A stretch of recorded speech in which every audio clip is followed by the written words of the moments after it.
Welcome in, everyone. RFK Refugees podcast. Ted here, Jon here for maybe positive, maybe negative. We'll see. I'm not sure what the vibes are. The vibes are the vibes, I think is the way to describe it. The vibes are undecided. Yeah, it's a weird situation to be a DC United fan right now. A lot of different things going on, some good things, some bad things. We're here to talk about it, though. We're here to talk about your thoughts. Other players leaving, turnover within the roster. It's all happening right here. But before we begin that, Jon, how you doing, my friend? How was your weekend? It was good. It was pretty low key, I think, for the most part. I had to coach my daughter's baseball team because the normal coach, is called out sick. And I got to tell you, man, it's no good. Trying to coach 4-year-olds to play baseball or anything. I assume to do anything. Not for me. I'm ready for her she needs like 3 more years. She needs to be like 8 or 9, maybe 10. And then it's like, all right, now we can be serious. I think I made a kid cry because I told him he had to stand in a line or he wasn't going to get a ball. And I think he cried. So that was the highlight of my weekend. How about you? Hopefully you had were there less children crying on your weekends? Less children crying. Not a good sports watching weekend for me. The Spirit lost. Obviously, DC lost on Wednesday. The Kickers got just absolutely throttled by the Charleston Battery. That was not a close game. I'm kind of like learning to like despise these kind of cup competition games. Was it a Jägermeister Cup? Yeah, well now it's the Penix Tire Cup. I think we should just keep calling it Jägermeister Cup because that is more funny. Yeah, it would be. I guess this is more kid sponsor friendly. They've got they had like a little Penix Tire little setup over in the corner near the supporter section of the kids. Daddy, what's Jägermeister? You don't want to know. You'll know soon enough. You'll know soon enough. Just wait till college. You'll figure it out. That was my that was my weekend. Was not good soccer results. Maybe some slightly. Maybe DC kind of recovered the weekend a little bit. At least not losing, getting a draw.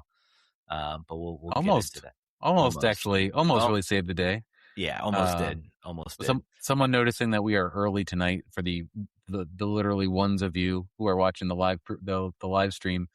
Ted, in his being a broness, helped me out here. I want to watch Game 7 of the Buffalo Montreal playoff series. It's been pretty sweet. So if you're listening to this Tuesday, hopefully it was a good game. Hopefully I was right. It's also my birthday tomorrow, so I have to go all the way into the office in Merrill. I have to commute on my birthday. Very excited. Man. Talk about misery just commuting on your birthday. Yeah, I think it's a very appropriate 41st birthday gift. Is be like, no one cares. Go to the office. Sit in traffic. Well, let's talk soccer. Let's talk soccer. We got some questions from our various social media remnants. We've got some other things to talk about. Let's start off with some of the bad. DC United's 3-1 loss to Chicago. A disappointing result, another result where this team had a lead. Maybe you could argue had the momentum. I think Chicago just kind of turned it on to the again. There was kind of an unfortunate penalty call. I think there was obviously the huge discussion and maybe the huge surprise was that Markovic was playing out at right back. It was not Aaron Herrera. We soon found out why it wasn't Aaron Herrera. But let's, focus on the game. We'll talk a little bit maybe about his future, and what we learned there and where the team moves going forward. Obviously, with the red card suspension, we had Hefty was suspended. And so Markovic jumped in and we were speculating. We were like, is it Connor Antley? I think we're like, it'll definitely be Herrera. He's really he has had a chance to prove himself now. And then it wasn't. And then first I was like, oh, this must be some weird formation because there's no way he's playing right back. Nope, he was playing right back. He was probably to his detriment, to the team's in his detriment. And he had to endure the basically Bamba and Gutman running down him, and Chicago realized that very quickly. They were like, okay, we're going to exploit this right side. Fresh meat. I think it forced Hopkins to have to try to cut back, to try to cover, to try to help him. Yeah, Markovic, not a right back.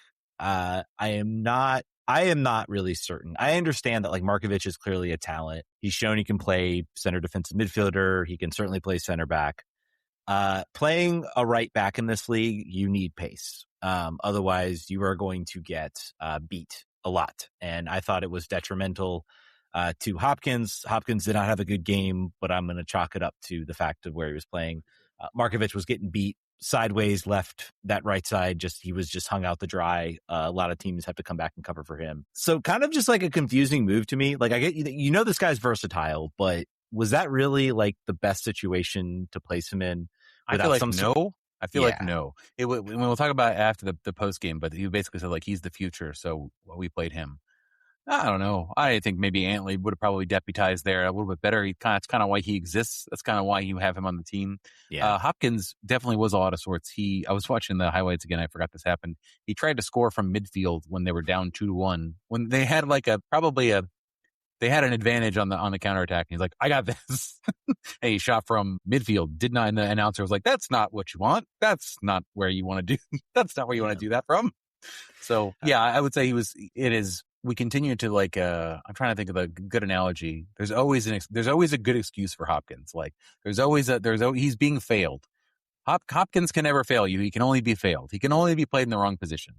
Cause everyone, I think now pretty much all announcers have come to the conclusion like, yeah, he's an 8. Play him in the middle. Don't play him as a forward. He doesn't have the finishing skills to be a forward. Don't play him on the right because he gets sucked into the inside and he's not actually able to give you the speed on the other wings you want, and his defense is hit or miss. But he keeps being pressed into these situations. And I don't know if a transfer window that occurs is going to change. Mm-hmm. They're not going to be deferential to him as they're making acquisitions. They're not really going to care. So he's going to probably continue to be jammed into whatever weird situation we need to put in. It's kind of a unfortunate situation for the player and for his long-term value and success in the league, probably. Yeah, it is. This is a team. I keep wondering, like, will the team shift up formation? Will there be some sort of change? I think the Andre Dozal signing kind of like confirms, like, nope, center midfield's going to be 2 defensive-minded center backs to kind of like just kind of patrol the middle, and then your attack's going to come from the wings. I would say based on Peglow's kind of improved performances, Hopkins a little bit. I thought Peglow might be a guy you would target as maybe your upgrade for your designated player. Now you're looking more maybe at Hopkins at your right side. Also don't count out Jared Stroud, who's done really well when starting opportunities. No, but he looks like a guy who might sort of slot into that sub role and kind of give you that kind of, that running against tired legs type mentality. The Pirani role, as we might add. I'm sure he would love to start, but I don't know if he would. I don't know if we would see him move. A lot have been made sort of these sub opportunities. I keep wondering. We keep talking about Caden Clark. We keep talking about does Gavin Turner maybe a little more secure? He's a younger player, maybe needs a little more time. I keep wondering. He used 2 subs in the Chicago game, in a midweek game, or maybe you could use some change of pace. I thought especially that really made it difficult for DC. The fact that they had to literally their back line did not get a rest, including Markovic. I could tell he was exhausted. The penalty call we can get into whether it was the right call or not. It's certainly, I would argue, on the soft side of a penalty call. Nonetheless, do you put Connor Antley? If you put Connor Antley, or if you put someone who's maybe a little more comfortable on that right side, are they able to play that ball a little bit better, or have the sophistication to know how to not make it look like it was a penalty, like know how to do a shirt tug, know how to put somebody off a little bit on their balance. So that I want to run through sort of the goals too. We can sort of, since I walked through and did that. The DC scores first here. DC scores first in a way that makes Matt Doyle excited about DC United for 5 seconds. There was a question of what is the interplay like between Lewis and Tai Baribo going to look like?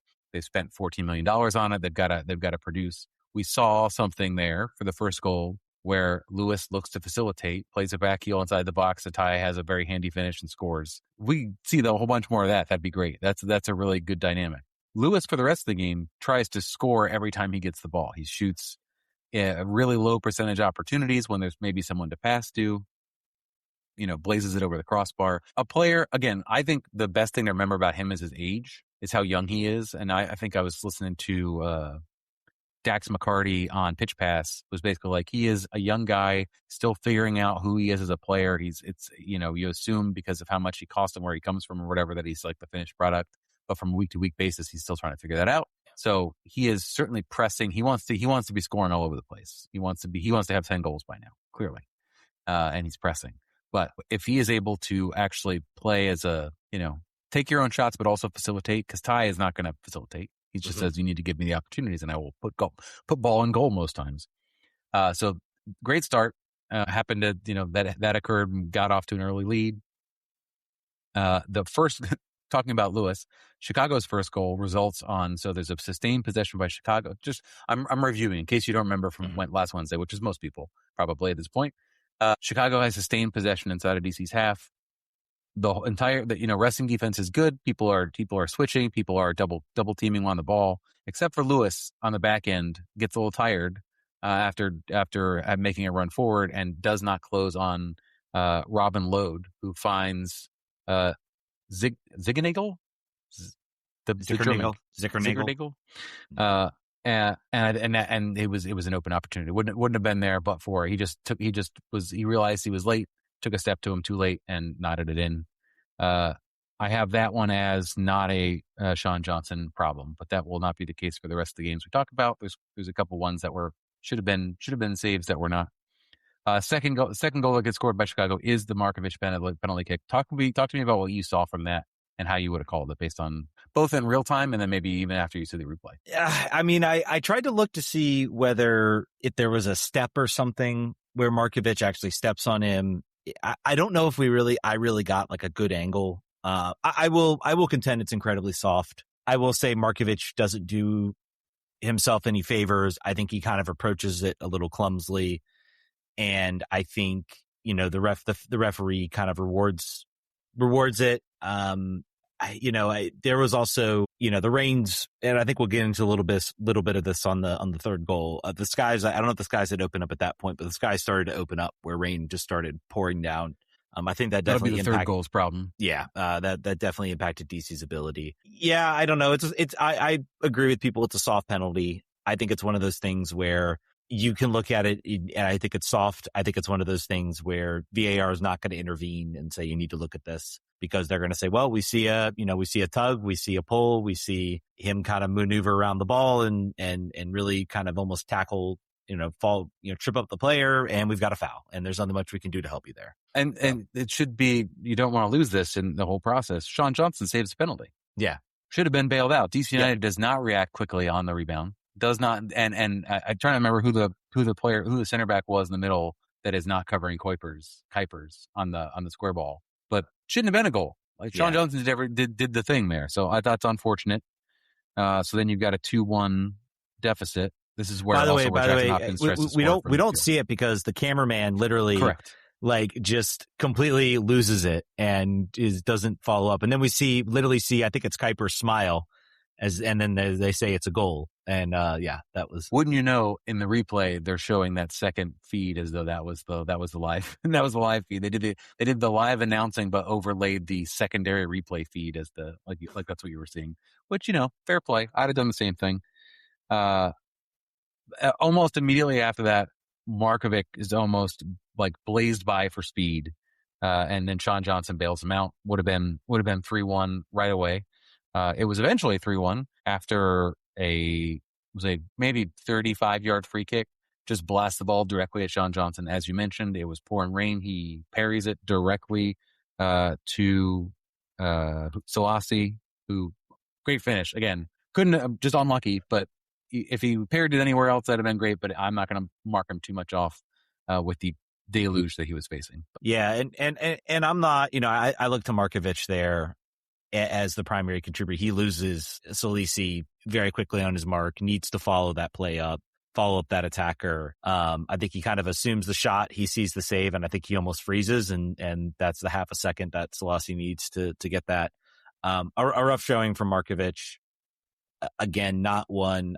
I feel, this is where I look and I look to Renée and I'm like, you talked about how he gets beat for speed. I know you're down, so you don't want to make that defensive sub, but maybe you make that defensive sub to try to, at least stop that from happening and give yourself a solid footing. You had an extra sub window you could have used. You could have brought on Muriel. You could have brought on Hopkins for Markovic. You could have had at least a less tired attacker that could kind of like at least try to hold this up. It's pretty clear, like the attack, they brought in Salisi in the 63rd minute, and the goal was run at Markovic, just run at him, and you'll beat him.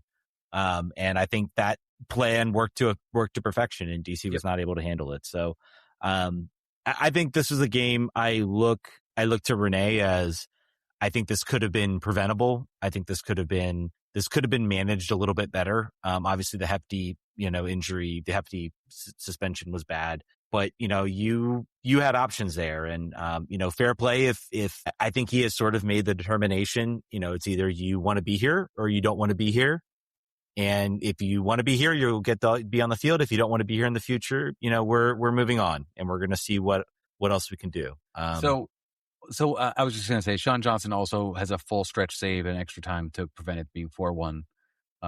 Just so he was doing his best out there in negative circumstances. So let's talk about the big thing here. We have been talking about Aaron Herrera wanting to leave since last season, when he drives away at halftime after getting his red card with his girlfriend, and we're like, that's weird. That's very strange. And I don't want to say we were looked at as being conspiracy theorists, but some people kind of did intimate that to me as I talked about this a couple different times, that it's like, oh, well, he was injured and he's just been away, and that's all there is to it.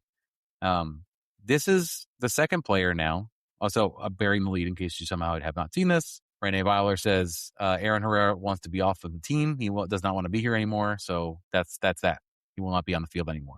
That is the second player that Renée Weiler has exiled to the hinterlands of DC United, out in a window where they're not in a situation where they can move a player, in a situation where these are probably, I don't know, conservatively a third of the on-budget charges for DC United among these two players. And what you have done, by being honest here, is hurt their sellability. You've hurt their market value in some way. I think certainly with Aaron Herrera. Aaron Herrera was a challenge before because he was already making so much money. He's now he's more of a challenge now. I think that there's no sugarcoating around it now. We're basically going to take whatever offer we get, where we have to pay the least amount of money on the deal. We're probably going to take. And if it had just been a matter of like, we're trying different things out, and then we'll sell them in the window, and then afterwards we'll say, yeah, he didn't want to be here. Then that's one thing. Pirani is just like got $0. You've got to go outside of this country where you hope that they have not been paying attention to RFK refugees. Yeah. Here's from Rich Myers. Harari's a proven player. I get that they rate Hefty higher, but you should be able to get something for him, even if it's being speed on the wing or something. We could use the depth everywhere. I don't want him to go somewhere for next monthing and go on a tear. On the other hand, now it's known he wants to leave. You've lost some value. I'm not going to disagree with what you said. I do feel like, in this day and age, I feel like everybody already knows. Like, I feel like at this point, his agent, I'm sure, has reached out to other MLS teams saying like, Herrera wants out, Herrera wants to go. What is the value loss? I think it's unknown really. What would the value loss if he hadn't made that comment versus if he did make that comment? I don't know. I contend, I think it's a little bit, maybe there's a way. I think what you're looking for that is maybe you're looking outside of MLS to see if there's a team that's willing to take him on a transfer, even if it's minimal, because then that entire salary goes away. If you're looking for a trade within the league, yeah, you're going to have problems because he is making a lot of money, and you are going to have trouble figuring. I think there would be interested suitors, but the interested suitors there would be a cost about how much of that cap. So I think if he's traded within the league, don't expect a big, cash expect like a 3rd round pick with maybe some salary cap relief or something like that comes with it, with the lower value. Remains to be seen. But yeah, I don't know if I doubt that. I don't know if I disagree with that, but I don't think that there is. I kind of think some of that stuff gets a little bit overblown. Like, oh, you're tanking his value because you don't. And like everyone's talking. Everyone knows who's there. There's agents talking. There's other people talking. There's GMs that are talking.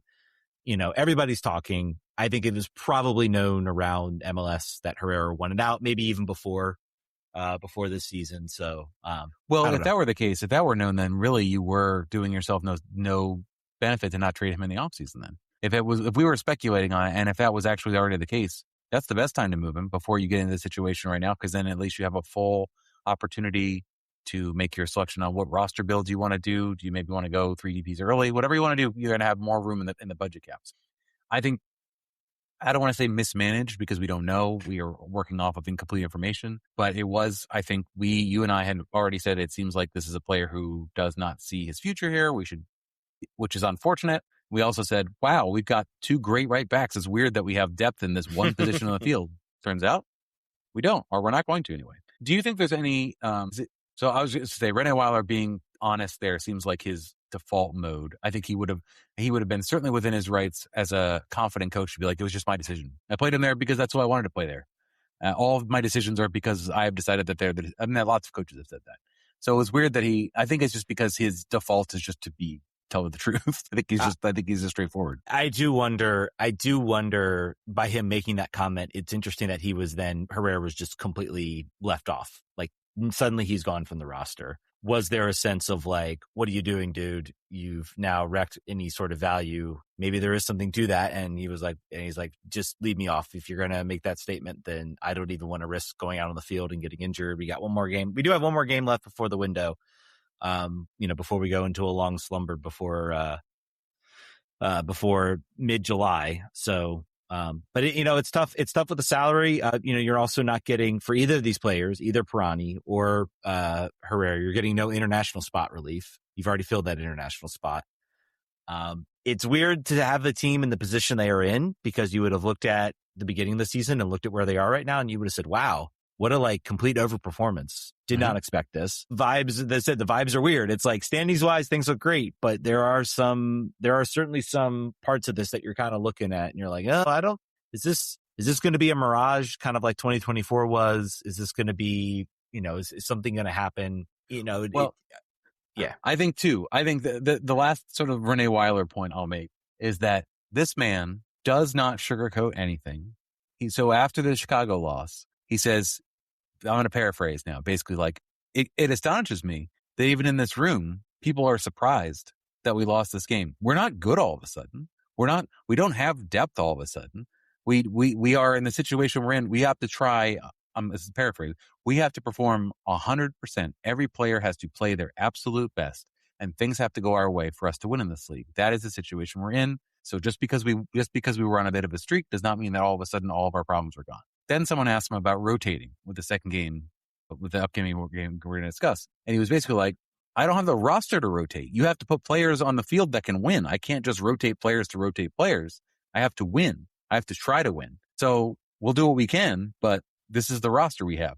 So this man, I think the situation is somewhat unique here because of the very strange general manager situation, the place that the ownership found itself in with the last coach where they're kind of just like, sure, go ahead, young guy, you do your thing. And it didn't work out. I can see how other ownership groups and other general managers would be like, dude, shut up.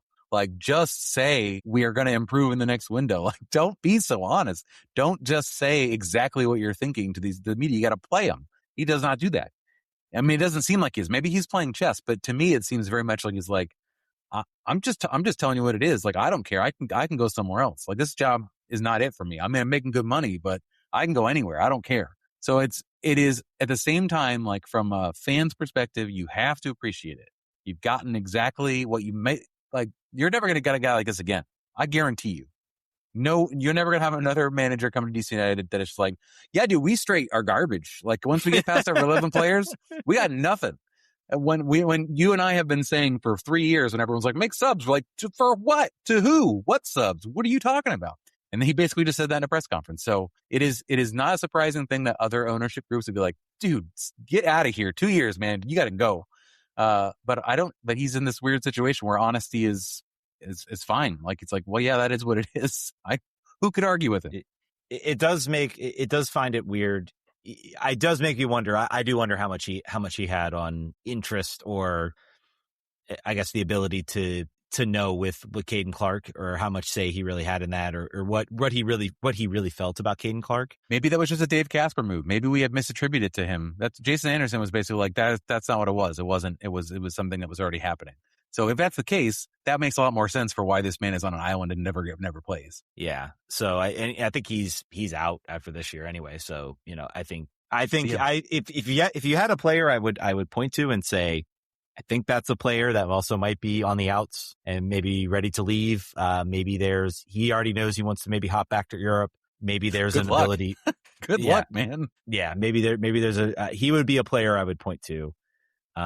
Maybe that's a question we ask about Caden Clark. I do would like a transfer to Europe, Caden Clark. I think we about have the same opportunities to get a job over there right now. Well, there's some money to be had, and there is some thing. But yeah. So, moving on to the next game, 1-1 draw, DC United, St. Louis City. Opening half was probably about as good as what we've seen, as far as like the good attack that we've seen from this team. Missing the final ball. There were a few opportunities there. We were just talking before the game. Kai Rolls has a turn inside the box that could have been a goal. That was not what you expect out of your center back. But maybe we should now start. We should put that in the possible outcomes locker. Yeah, but they could not. But they could not finish for a while. They were taking 3-on-2 counterattacking opportunities and losing it, not getting a shot on goal, shooting over the crossbar. It was just sort of wasteful the first half. Yeah, Munteanu with a couple shots that went over the bar. Baribo looking frustrated. He was not getting sort of the service that he wanted. I think he was like, give me the ball. I can be the goal scorer. It's going to be something to watch. I mean, we all, I think the one positive from this, we talk about the Luis Munteanu, Baribo. We have now exited oh dear God, this guy might be just like a complete absolute, like Munteanu might be an absolute just complete bust. Like just not even like contribute. Now we're at the point now where it's like, okay, there's something here. Yeah, he's doing Is something. it $7 million something here? No, but it's something. 4 goals. He's helped really carry this team when, the big question was what happens without Baribo. So he has done a good job at kind of just solidifying that kind of role. He is now the locked in starter with Baribo. Now it's going to be a matter, okay, can he show more moments like he had against St. Louis City, or can they figure out a way they can kind of work together to, supply the goal? I feel like there may have been a motion. You talk about the Chicago game, him taking a couple bad shots from outside the box. I feel like there was almost like, okay, I gave you your go, Baribo. Now it's time to go get my goal. I want to be the one to get the goal. So can there be, can he more slot into that? Hey, why don't we try to supply, maybe instead of taking that shot, we look for that. 10 assists. That's good enough for $7 million. I'll take that. He doesn't have to have 10 goals. Absolutely. A couple of moments, man. I mean, there's the one moment, I think Cervania gets on the break. A lot of what I kind of expected to see out of this attack, or what I've wanted to see out of this attack is, in the run of play, they've been able to sort of utilize set plays very effectively. And we'll get to one set play that almost just like they pulled off to perfection. And I think that they've kind of just like, that's what they've settled into is like, we need to play for set plays. We've got Karakawa who can lift it in. We've got Hefty who can cross it in. We've got Peltola who can serve it in. We've got all these players that can serve a ball into the box. That is our best attacking strategy right now until we get some, bigger attacking talent. We're not going to win this game by, trying to outpossess a team and out-chance create. We're going to get it from our set plays. The way you can do it in the run of play is through counterattacks. And I feel very happy when I see this team actually like win the ball in the field. And then you have Peglow, Hopkins, Cervania. You have other players kind of like, running forward, trying to maybe play something quick on the break. Cause that's how, if you don't have a really good attacking team, that's how you're going to do it. You need a little bit more speed, but you can do it if you can create sort of those odd man rushes and be kind of clinical with some simple passing. That's an effective way to play on the break. And we saw some of that in the first half. And the one move in particular where I was just like, that just had to be a goal. It was Cervania. I think I'm pretty sure like it's either 3-on-2 or 3-on-1. He's got Munteanu in space. He's got Baribo in space. And it's like, he just doesn't know who he should play the ball to. And he freezes for a little bit and he plays it to Baribo. Baribo's shot is blocked.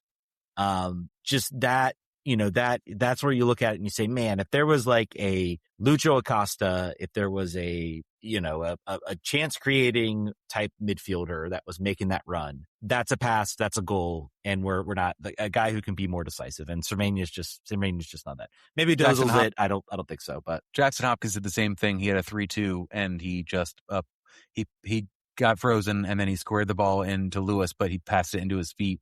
And Lewis, instead of taking a touch, tries to one-time it inside of his own feet and just, hits it very, very slow to the goalie, and goalie recovers. Again, you're not going to get a million opportunities a game that are high percentage You got to convert some of them. Tai Baribo I think it was in the second half after Chris Durkin scores and doesn't celebrate. Attaboy. Thank you, Chris. Tai Baribo has like a header from 3 feet, and then instead of pounding it into the ground, it's at sort of chest level at the goalie. Goalie saves it. That was a bummer. Good save. It was a good save. It was a good save, but that's really, if you could think of the exact thing that you're paying Tai Baribo for, it's Fox in the box from 3 feet.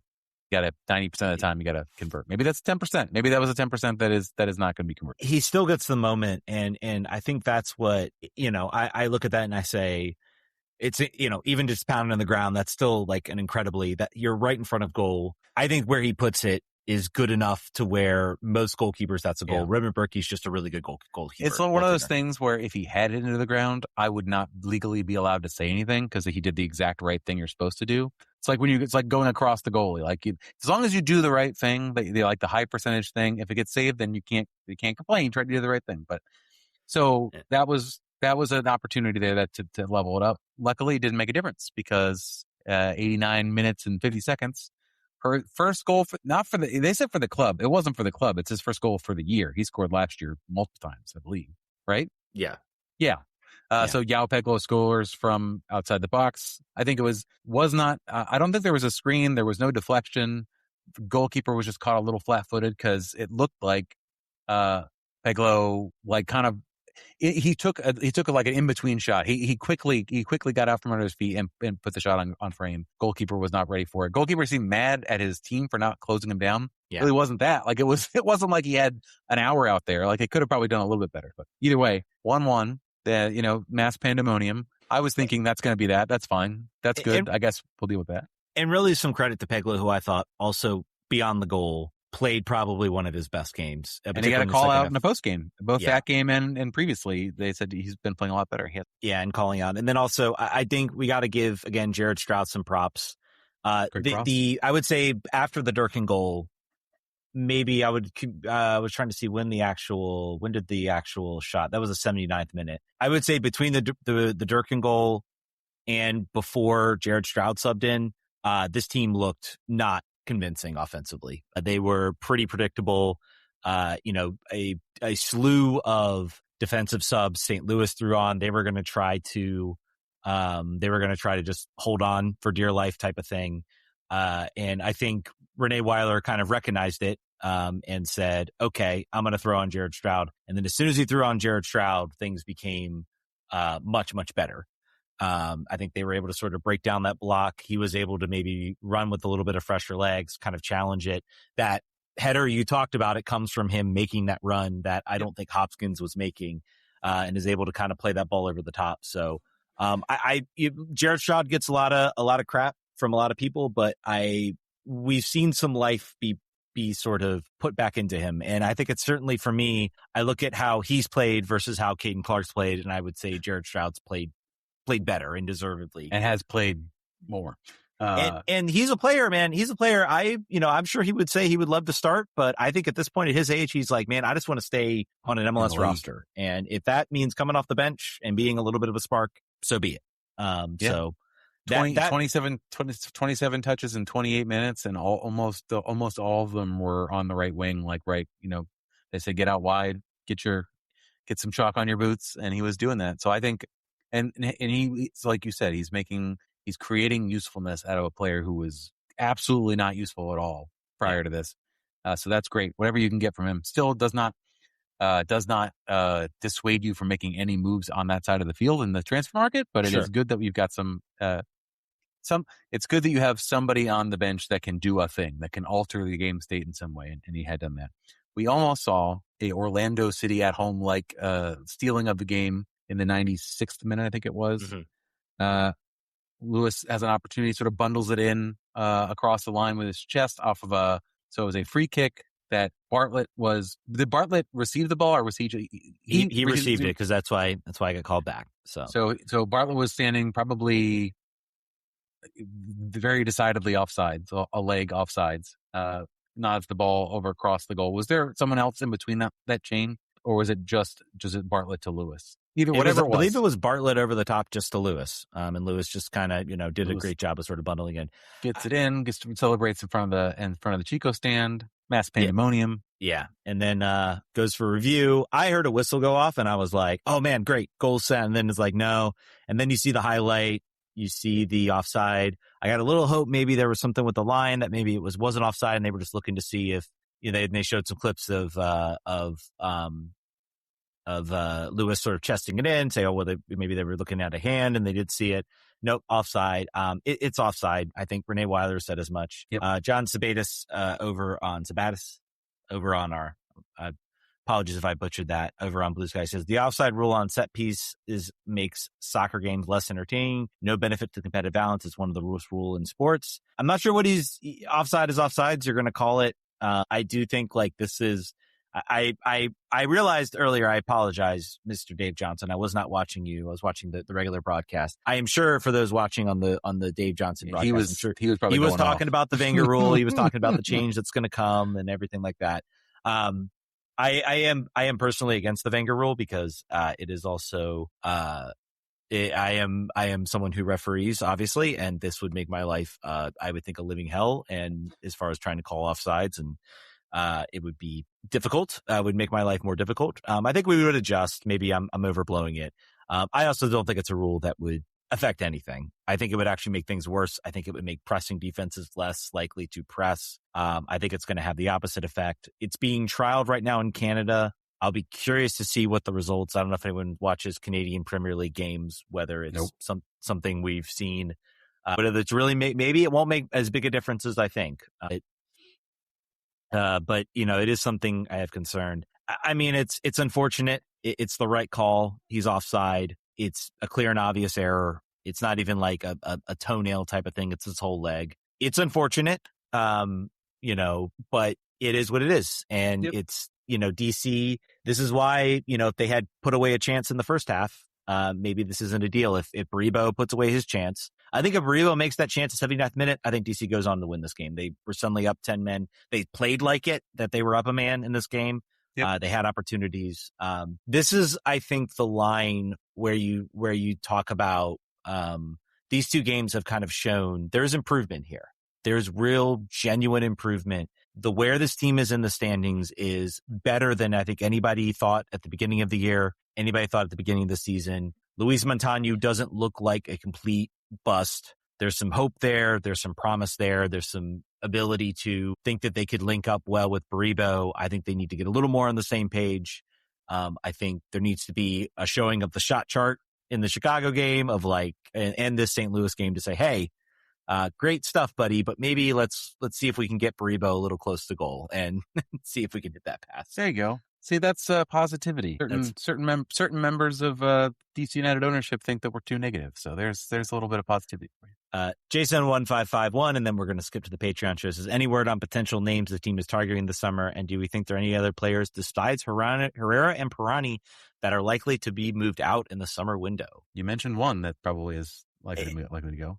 I think Kane Clark, if he's not making minutes in here, the curious thing will be maybe just a loan to set himself up for his next contract. I'd have to go back to see what his contract situation is. I will state, I think the biggest thing to look at is going to be the international slots.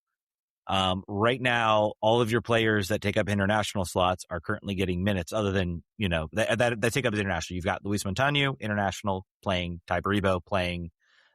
You've got not Jose Gajima. He is not an international, I don't think. I think he is a green card holder.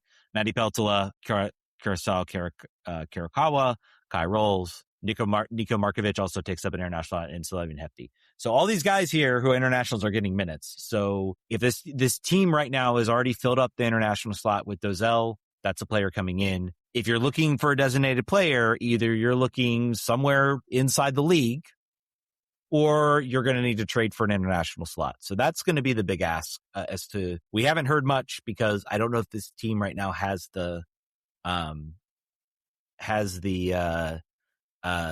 space, the international space right now to make a big signing internationally because they've already. For you. What's that? That's an American Who's that? He knows all about Audi Field. He has had a problem staying on the field, has now found his way back to the field. And in fact, was not playing on for disciplinary reasons in this last opportunity here in the last game of the season. Talking about Kevin Paredes. Disciplinary reasons for Kevin. Mm-hmm. That to me says, that's a cry for help. That says, come get me. I'm tired of Wolfsburg. I need to get out of here. I hadn't heard that. What was the disciplinary reasons? No information out. So that's how another coach handles his business. A non-Renée Weiler coach will be like, hey, he's not playing for disciplinary reasons. I will not answer any questions about that. Yeah. Renée Weiler's like, let me tell you what he did. Let me tell you exactly what he did. Yeah, unfortunately, I think there would have been Wolfsburg having also a very historically bad season. I like Kevin Paredes. I would be excited for it. A DP would be, he would. No. Not that. I wouldn't say that. I don't think he needs to come back as a DP. I don't think he does. I think you can get him on a TAM deal, but he's played like 9 games in the last 2 years. He's been consistently injured and off the field. And when he has been on the field, he hasn't been very good. Still showing a $3 million euro market value. His market's really tanked since that sale. Yeah. Get him. Bring him home. Fix him. Yeah. Be a potential loan, perhaps. I'm not sure when his contract, how long his contract runs through. That would be something that he's certainly a player I would watch. And Wolfsburg are a club that are struggling this year. They barely, I think they made it to the playoff. So they have to basically win the playoff game, win the playoff series in order to make it to the position. He's a player though. I'm as far as the only question I have about him is just his chance creating abilities. I'm not sure he solves that. He hasn't really been a good chance creator for Wolfsburg. I know he hasn't had many minutes. I was just looking. I guess he's 79% chance creations, but a lot more on the defensive contributions and goals. I think that's where they're asking him to play. I think that's sort of what I don't think he had the profile to be further up the field. But that's where he's been playing. He's been playing as sort of a left winger. He's been playing as either a right or left winger. That's where he has played for Wolfsburg. Even in after DC, he was playing as a wingback, and I thought he was way more effective as a wingback. I don't know. I don't know if I like that move. Okay. Contract end is June 30th, he's actually out of contract. So I don't know. Maybe be a free player. It happens. Everyone who listens to this show has to sign up for the Patreon because I have pulled the truth out of the miasma. Yeah, so that's according to FootMob. Wow. Rest of the questions on our Patreon show. Yeah. Yep. That's what we're going to do. All right, guys. Thank you much for listening on the free show. We appreciate you guys. We got our Patreon questions. We got a preview for the next game. Maybe some look ahead to the upcoming game and upcoming windows. So and what we're going to do for the month and a half off. I heard a good recommendation. Someone wants ex-DC United interviews, ex-DC United player interviews. We could do that. They're very easy to get. It is not hard to do. They are. We'll see. All right, guys. We will check you guys later. Next week, last show before the big break. So hopefully we'll be talking about a win. Vamos.